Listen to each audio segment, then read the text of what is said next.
Well, I am Sherilyn Harley-Laban with Urban News Service. Okay.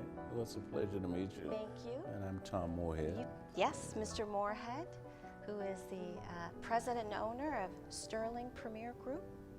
Yes, given the fact that we've added some additional brands, we thought that would be a much more appropriate name for our group now. Premier Group, yes. Yes, Sounds absolutely. quite appropriate. Well, thank you. Well, you are an accomplished businessman, philanthropist, and we are just so delighted to have you spend some time with us today. It's my pleasure. I'm honored that you all would choose to come and spend time with someone like me, and it's a pleasure to be here with you.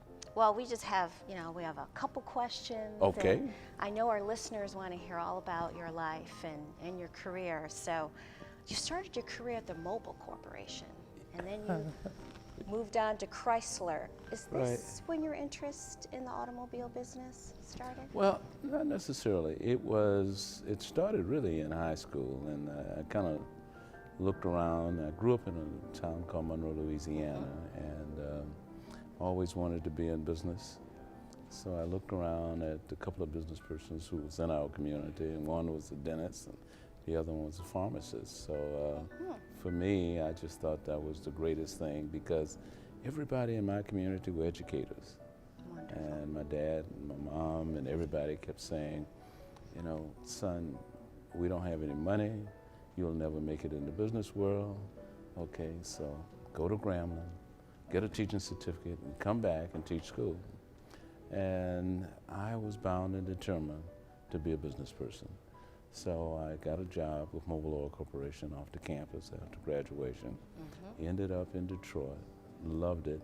But I had a fraternity brother of mine who, I was at the University of Michigan and working very hard trying to get that PhD to follow in what they told me, and that is to get that degree. And I was 2 courses short of my PhD and the dissertation. And I had a fraternity brother who said, I've watched you, I've known you over the years.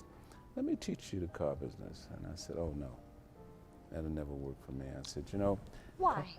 Well, car dealers, for the most part, represented what I thought at that time were individuals who wore the big plaid jackets, stretch-knit pants, talk fast, smoke cigarettes. And So the whole image really did didn't not fit work me. for you. No. Okay.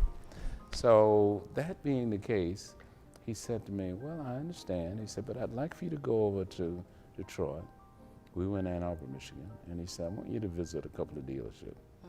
I did. Went back, and he said, what did you see? And I said, well, I really thought I'd kind of walked in Wall Street. I saw a young man over there with very nicely attired suits and bow ties, and they were doing really great things. And he said, that's why I really think this would be good for you. And so I looked at about 10 years of his financial statement, and I could obviously see the cyclical nature of the business, the ups and downs. And to me, it said, there will be good years and there will be bad years. But all in all, with him as my mentor, and who said to me, if you come in here and let me teach you this business, in 5 years you'll be a millionaire. Got my attention. Not bad, huh? Oh. So with that, not having a lot of money, I went home and I said to my wife, I said, no, Mr. B would like for me, his name was James Bradley, would like for me to get into the car business. What do you think? I said, that means we'll have to sell the house, sell all the cars, do everything to try to amass enough capital to be able to do it. And at that time, it took about 65,000 unencumbered funds just to get into the program. But it took a little bit more than that just to get into my first dealership. But I went back and I said to him, Mr. B, what department will I manage? And he said, first of all, you can't manage what you don't know. So good advice. I said, okay. I said, so what would I do? He said, first of all, you can come in and start selling cars, and I'll let you do that for a year. And I said, no, that's not for me. Did you find that intimidating, the thought of selling cars? Well, no. For me, at that stage in my life, I was directing a program at Michigan. I taught graduate students in the School of Social Work. And of course, trying to get that PhD done, it was truly a step back. But what he said was that in order for you to take that step forward, you really need to learn the business. And let me teach you how this business really runs. That's how I got started. Wonderful. And I sold for a year, and I told him, I said it was fine. I said, I think now I'm ready to do it. And he said, no, I don't think so. And I said, Mr. B, first thing I asked you when you told me about the program, I said, what's the record for number of sales? Who is the top salesman in your organization? And you told me, and I said to you, I said, I'm going to beat that record and be the top salesperson. And I said, I did all of that. And he said, yep, you did. He said, but I need you to do something else. He gave me his Cadillac division, which is something that he had just received. And I actually directed his Cadillac component in the store for a year. And then afterwards, he said, I think you're ready. There you So then he put me in the service department. I wore a little white shirt, stretch knit pants. You wore those stretch knit pants. And I worked right in service for about 8 months. Okay.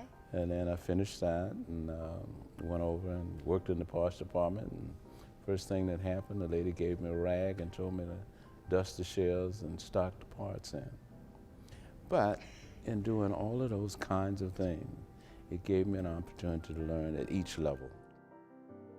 I think our listeners would be interested to see how you made that transition, because you mentioned you were in social work. Ah, yeah. That was Here you are today. Yeah, so that was how did interesting. Yeah, tell us about that transition. Well, I went to Wayne State University, and I was going into the MBA program there, and I got drafted. And I found out that if you go back to school, they would allow you to get out early. Right. So I applied. And Okay. That's how I got out and went back. And when I got out, I had a young man at University of Michigan who took over the school as the dean of the School of Social Work. And he said to me, he said, I'm starting a program here. It's a non-traditional social work program. And what I'd like for you all to do is to come, and I'm going to put you in business and in industry. And what I want you to do is to go in and take a different approach. Interesting. So I've never practiced social work in my life. I did get the MSW, okay, but I worked for the utility company when I was there. I worked for the UAW when I was there. I actually did a research project in Copenhagen. So, you know, it was great for me, okay, the experience at the University of Michigan. But I went back to Michigan, and I worked there directing a program and teaching school there in School of Social Work. And that's, for me, how I transitioned from social work into academia, certainly at Michigan. And then Mr. Bradley recruited me to get into the car business. And so that was it. Did you think that training in social work in some way helped prepare you It for did. being not only in auto sales, because that's a people business, but also then becoming a business owner? Well, community organization practice was a sequence that I was in. And business is all about working in the community, understanding the community. And as you journey to different cities, opening up stores, one of the things that you really need to do is understand the community and understand what one needs to do in order to assimilate into the community in some way. And once you get in, it's all about people. So I had a practice that I started many, many years ago. When I would sign checks to the staff, I would stamp them and says, compliments of the boss, Mr. and Mrs. Customer, all right? And I wanted all of my people to understand that. So if you walk up to one of them and ask now, so who's the boss of Rolls-Royce Motor Cars of Sterling? They'll tell you, Mr. and Mrs. Customer, or Minnie, or Harley Davidson. That's who we are, and that's what it is. So that's what I try and do. I know that our viewers will be very interested Okay. to hear.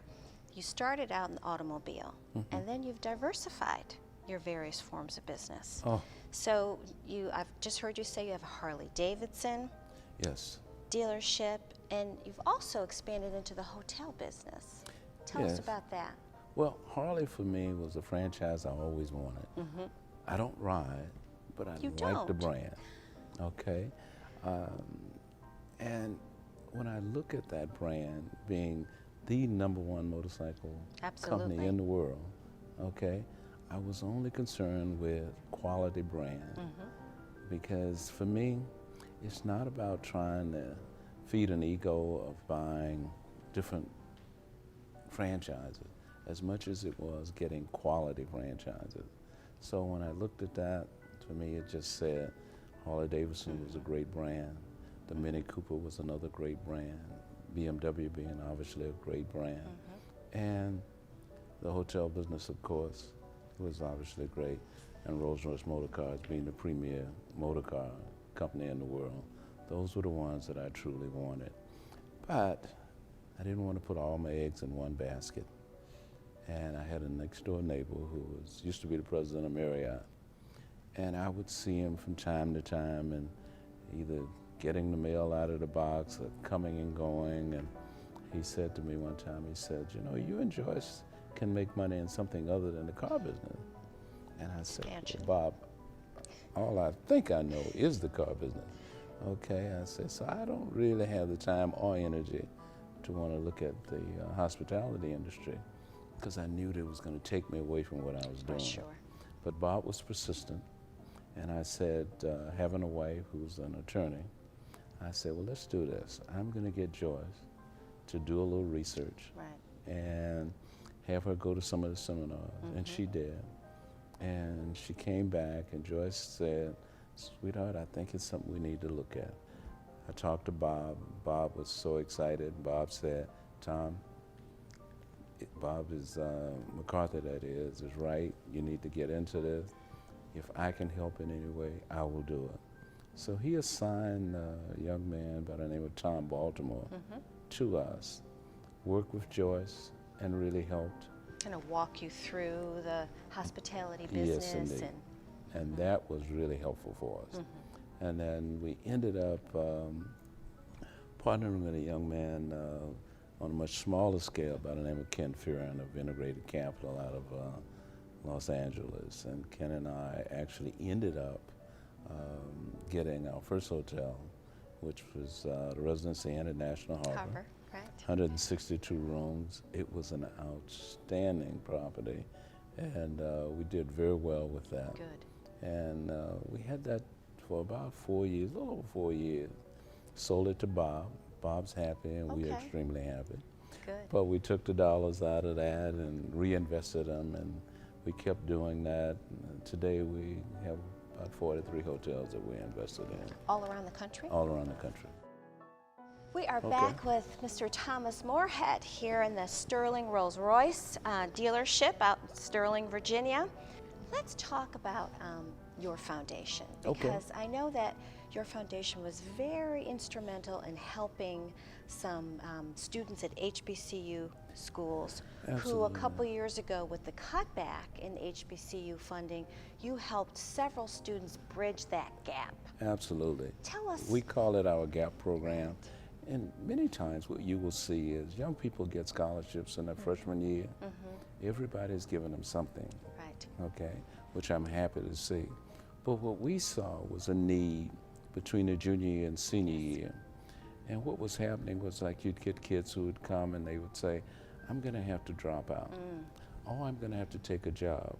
Well, the thing that we worried about was if they dropped out, took a job, they may or may not come back. So what we said was, let's look at, on a need basis, how can we keep them in school? Bridge the gap. The Dean Nelson of the School of Graduate School of Business at Bowie State, along with people at Grambling and Your alma Howard, yes. My wife's trustee at Bethune-Cookman, and we had a young lady there. She was short $6,800. and was going to have to drop out. So they called us to say, can you help? Well, naturally, we stepped Wonderful. up because for us, she was too close. Another young lady we had at Spelman, and mom and dad were incarcerated, and this young lady was just truly doing an outstanding job. We followed her all the way through Spelman, and I never will forget. I went down for her graduation. Her Wonderful. mom had gotten out of prison, and mom came to us and said, "Thank you so much for helping our daughter." And the young lady said, "I really want to go to law school." And so we said, "Well, if you get into law school, we will follow you and we will help." Wonderful. She's now at third year at the University of Maryland Law School. Great. Doing an outstanding job. She'll be graduating here shortly. Excellent. And she's going to be an outstanding lawyer. So we're back with Thomas Moorehead of the Sterling Premier Group, and what we love, I mean, we're here in the Washington, D.C. metro area. Okay. Love to get your perspective on trends in Black businesses, and what do you perceive as some of the impediments that some Black entrepreneurs might face?